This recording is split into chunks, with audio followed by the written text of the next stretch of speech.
C'est un rapport aussi sensible qu'attendu, présenté ce lundi aux 27 ministres des Affaires étrangères de l'Union européenne. Un document qui questionne l'accord d'association entre l'UE et Israël.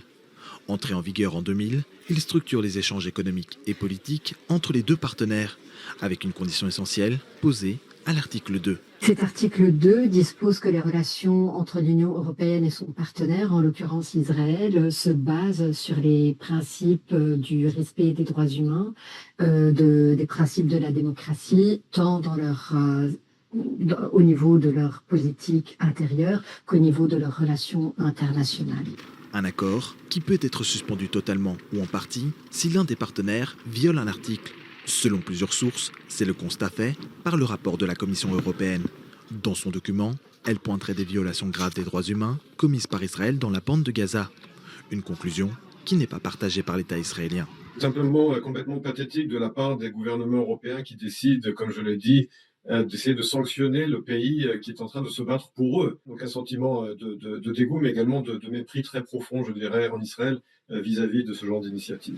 Demandant l'unanimité des membres de l'UE, une rupture totale de l'accord avec Israël reste peu probable. En revanche, sa suspension partielle pourrait bien être décidée à la majorité qualifiée. L'idée n'est pas d'interrompre, mais en fait d'alerter que ce qui est perpétré actuellement par leur État est absolument insoutenable et qu'on suspend provisoirement le temps que l'État revienne vers des politiques qui sont plus respectueuses du droit international.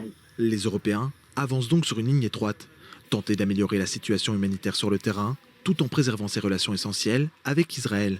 Israël est la Silicon Valley de la Méditerranée du Sud et que la haute technologie israélienne contribue énormément à la croissance économique de l'Europe. Donc ce sera l'Europe qui en paiera le prix, puisque Israël a évidemment d'autres marchés, depuis les États-Unis jusqu'à la Chine, l'Inde et d'autres pays. Les discussions sur cet accord entre les 27 ne font que commencer. Un débat qui se prolongera certainement ce jeudi lors du prochain sommet européen.